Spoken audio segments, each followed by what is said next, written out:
হ্যাঁ ভাইজান, প্রতিটা সফল মানুষের সফলতার পেছনে যদি একটা ম্যাজিক থাকে তবে এটাই। এখন প্রশ্ন, কিভাবে টাইম ম্যানেজমেন্ট করবেন? মাত্র 4টি সহজ নিয়মে। 1. সূর্য ওঠার আগেই জেগে উঠুন। পৃথিবীর প্রায় সব সফল মানুষের একটা কমন হ্যাবিট, তারা ভোরে ওঠেন এবং একটা পুরো দিন নিজেকে উপহার দেন। 2. দিনের সবচেয়ে গুরুত্বপূর্ণ কাজটি আগে করুন। এই একটা অভ্যাস সফলতার সম্ভাবনা 10 গুণ বাড়িয়ে দেয়। মস্তিষ্ক দিনের শুরুতে থাকে সবচেয়ে ফ্রেশ, তাই বড় কাজ, কঠিন কাজ, গুরুত্বপূর্ণ কাজ সবার আগে। 3. রাতে ঘুমানোর আগে পরের দিনের রুটিন লিখে নিন এবং রুটিন শেষে একটা ম্যাজিক যোগ করুন। আজকের দিনের সেরা 3টি কাজ লিখুন। যেমন আপনি নামাজ পড়েছেন, ভোরে ঘুম থেকে উঠেছেন, মাকে ছোট্ট একটা গিফট দিয়ে খুশি করেছেন।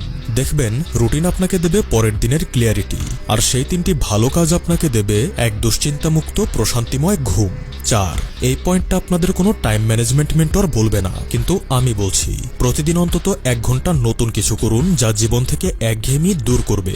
নতুন কোনো রাস্তায় হাঁটুন, একটা হরর মুভি দেখুন, একটা অডিও স্টোরি শুনুন, অথবা নিজের সাথে নিরিবিলি সময় কাটান।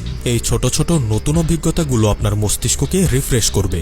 তখন আপনার আমার বন্ধুর মতো মনে হবে না 2 দিন পর পরই শুক্রবার আসে, কারণ সময় হলো ক্যামেরার মতো। যদি ফোকাস না করেন তবে সবকিছুই ব্লার হবে, আর যদি মুহূর্তকে ক্যাপচার করেন তবে জীবন সুন্দর হবে। এবারে চলুন কথা বলি দ্বিতীয় আইডিয়া নিয়ে।